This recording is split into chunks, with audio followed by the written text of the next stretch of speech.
Hey, what's happening, y'all? Listen, I'm so glad that you're here connected with us on another episode of Love and Versus. Listen, now I am going to share some things with you today and over the next couple of weeks that are really going to be entertaining, enlightening, and somewhat cautionary tales. I want to look at a couple in scripture by the name of Ahab and Jezebel. I know you're familiar with that name, Jezebel, probably more so than her husband, Ahab. But Jezebel was one bad woman, and her husband was wicked as well. It was what we might call an odd couple. You know, an odd couple. Have you ever seen an odd couple? Maybe like Brigitte Nielsen and Flavor Flav. Maybe you've seen an odd couple like Dennis Rodman and his former lovers. Some odd couples, people you would scratch your head and say, how in the world are they together? That doesn't seem to make sense. I wouldn't put those two people together. Well, this is how this couple was, Jezebel and Ahab. I want to dig into their relationship because the principal point I want to pull out is you have to be careful who you come into relationship with, because they will either pull you closer to God or further away from God. They'll pull you closer to your destiny or further away from your destiny. They'll bring out your good or they'll bring out your bad. You want to make sure that you connect with someone and love someone who can love you at the level you need to be loved, but also who can pull out your true potential versus your worst instincts. So this is what we see with Jezebel and Ahab. I want to give you context in terms of their relationship. There's a passage of scripture, and if you would read it even in your own private time. Verse 1, here's what it says. And it came to pass after these things that Naboth the Jezreelite had a vineyard, which was in Jezreel next to the palace of Ahab, king of Samaria. So Ahab spoke to Naboth, saying, give me your vineyard, that I may have it for a vegetable garden, because it is near my house. And I will do better with this vineyard than you. But Naboth said to Ahab, the Lord forbid that I should give the inheritance of my fathers to you. So Ahab went into his house sullen and displeased because of the word which Naboth the Jezreelite had spoken to him. For he said, I will not give you my inheritance of my fathers. And he lay down on his bed and turned his face and would not eat. But Jezebel, his wife, came to him and said, what's wrong with you? I see your spirit is down. He said to her, because I spoke to Naboth, and he won't sell me his vineyard. Then Jezebel, verse 7 said, to him you now exercise authority over Israel. Arise, eat food, and let your heart be cheerful.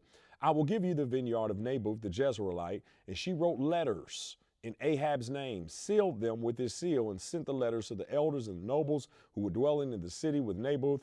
So she wrote in the letters, saying, proclaim a fast, seat Naboth in high honor, so on and so forth. Now I want to jump to verse 25.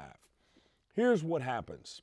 Jezebel sets Naboth up to be murdered and killed. In fact, it's murder she wrote, to get this man's property for her husband. Verse 25 says something very profound. It says, there was none more wicked than Ahab. Because of his wife Jezebel, he sold himself to do evil. I want you to think about that. Because of his wife Jezebel, he sold himself to do evil.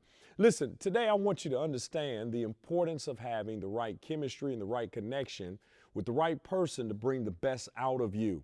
In this relationship with Jezebel and Ahab, what you will discover is that Ahab is one of the kings of Israel. So he had certain guidelines, and he had a certain call, and he had certain obligations to represent God and reflect God to the nation. But he marries this woman by the name of Jezebel, who has a totally different agenda. In fact, she is a worshiper of Baal.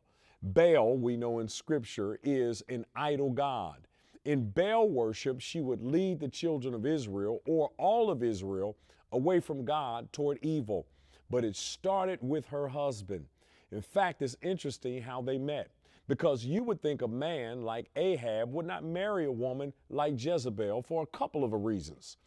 God had separated the children of Israel in terms of marrying or intermarrying other people, not because of race solely, but because of religion. God did not want them pulling the Israelites away from him. and they would get involved in all kind of immorality and idolatry. Jezebel is the daughter of the priest Ethbaal. Ethbaal is the chief priest of Baal in Sidon. Sidon, she's from the Sidonese people.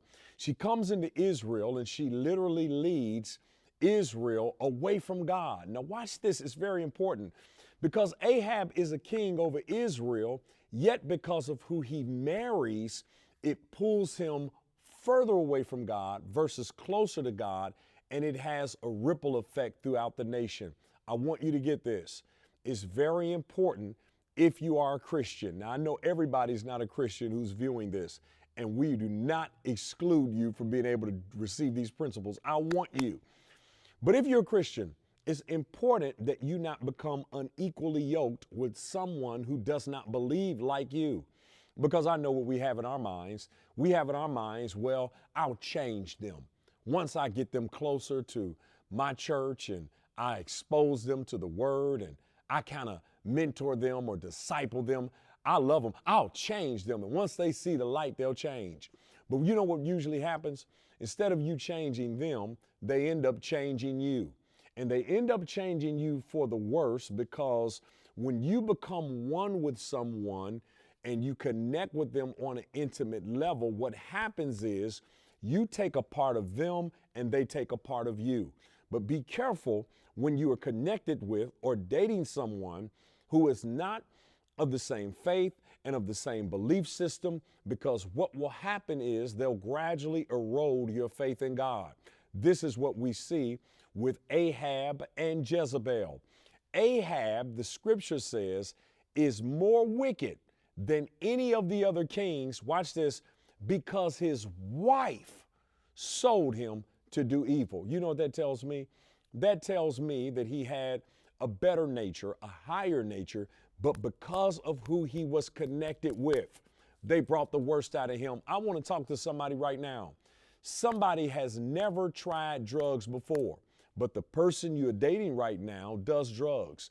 I know you're thinking that's a habit or a hang up they have, and perhaps they'll break that. If you are not careful, you'll end up doing things you had no intentions on doing. You'll end up going places you had no intentions on going, putting up with things you had no intentions of putting up with. Be very careful when you get connected with people who are contrary to what you believe in and who are doing contrary to what you've been taught. This is what we learn from Ahab. His story is a cautionary tale. In this first episode, what I want you to notice is that Ahab desires something that's not his, and he knows it's wrong for him to take it from the man. But he comes back home and his wife coerces him. You don't have to put up with that. You're the king. We can take what he has. You don't have to put up with that. We can murder this man and have it for ourselves. And y'all, that's just what happens. Murder, she wrote. Some of y'all might remember that old television show that used to come on TV with the woman who was a detective, and she would find out all of these different whodunits and plots of murder. And so she would be able to solve them. This is what Jezebel literally does. Instead of her being on the good end and solving them, in fact, she commits murder. She writes letters that are sent to have Naboth killed, and she takes his property. That's not all she does. Jezebel brings in idolatry all over Israel, and she sways the children of Israel away from God. So here was Ahab, taught to pray, taught to fast, taught to honor God, taught to be loyal to him. But because of the woman he connected with, he ends up doing what he never thought he'd do. You know, here's a true story, a tragic story. When I was in barbering school in about 1993, there was a guy I was in barbering school with, and he was the cream of the crop. I mean, this guy was like Carlton Banks. He wore nice button-down polos, didn't curse, didn't smoke, didn't chew, didn't hang around those who do. All of those things he abstained from. He focused on barbering, was a great barber. We knew he would be very successful. And when he got out of barbering school, he was. He got out of barbering school, he was doing really well. But he got introduced to a young lady who at the time was using crack cocaine. And she introduced him to what we call primos. That's weed cigarettes with cocaine sprinkled on them. It wasn't quite crack, but she introduced him to Moles. Gradually, we watched this young man who is at the top of his game go all the way down. He died about 2 or 3 years ago, and his heart had literally given in because over the years of having that addiction, he died. But it wasn't the heart problem he died of on the day he died, which was the main cause. It was the fact he gave his heart to the wrong woman, and she drug his heart to places he had no intentions. I want to encourage somebody on today, be very careful who you give your heart to. The scripture says, guard your heart, for out of it flows the issues of life. You know why a lot of people have a lot of issues? Because they give their heart to the wrong person. And when the wrong person has your heart, they've got control of you. They can wield and maneuver you whatever way they desire. That's what Jezebel does. Jezebel, I'll dig a little bit deeper, but we would say today that Jezebel was a hot girl. No, let me put it another way. We would say Jezebel was a savage because she literally was. She not only dominated and was domineering in her household, she dominated every man she came across. She dominated every section she was in, and she was abusive of her power. I want to dig a little bit deeper, but this segment was just to give you some context so that you would know the importance of not giving your heart to the wrong person. I want to say this, and here's a couple points I want you to walk away with. If you are in a relationship and the person is asking of you or demanding of you things that are uncomfortable to you or discomforting to you and go against your moral conviction, that's point number one you want to beware and stay away from. That's the first red flag. If they're gradually eroding your convictions, it won't be long before you don't have convictions. And you'll be doing things you had no intentions on doing, involved in things you had no intentions on being involved in, and you'll be caught up in things you never thought you'd be caught up in. I want to encourage you to really take your time and count the costs, even in relationships.